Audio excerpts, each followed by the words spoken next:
Michael Singer is a very dear friend, and he shares a beautiful metaphor of, thoughts are like clouds. And if we're outside and it's a beautiful sunny day and clouds come by, we don't judge that there's clouds, just the clouds come by. That doesn't change that it's sunny behind the clouds, and the clouds are floating by. And I think if we, having that metaphor so helped me when I would sit in meditation, because as thoughts, rose or came by, it was just like clouds floating by rather than those clouds. Why are the clouds there? I'm failing as a, blue sky observer. The clouds shouldn't be there, which would be absurd. We don't judge the experience of nature.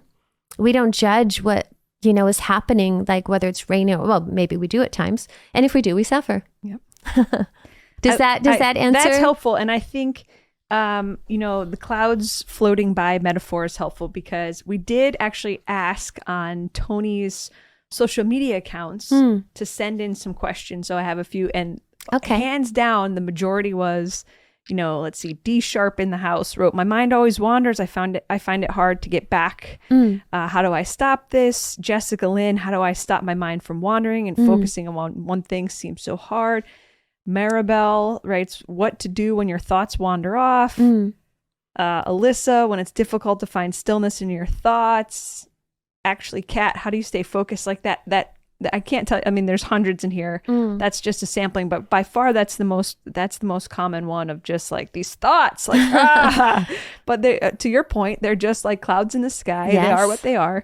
Just notice them. That word anytime I talk to somebody who's really seasoned in meditation, it's like, oh, you just notice, you just watch, you don't judge them, and you make it sound so easy.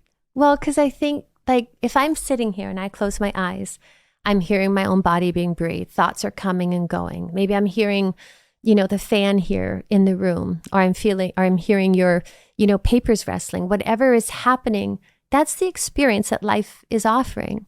And so if there's just that little bit of, I guess it's willingness to appreciate or to just allow and accept whatever is here, and tuning into the sensations on the external, because normally there's so much happening out here that, attracts our attention. I think it's really beautiful. There's an entire universe inside of us. A whole network of capillaries and veins and our heart pumping and our body breathing. That's unreal to me. That's unreal to me. And then when it was just like, okay, embracing the reality, like thoughts just come and go. I think that's where we all meet in this human experience. We all have that reality. We all have the reality of thoughts, and they're universal thoughts. There's a collective mind. I think that's where that commonality, if you listen to any human being, it's like random thoughts come, absurd ones that it's like, wow, what does this have to do with this experience here now?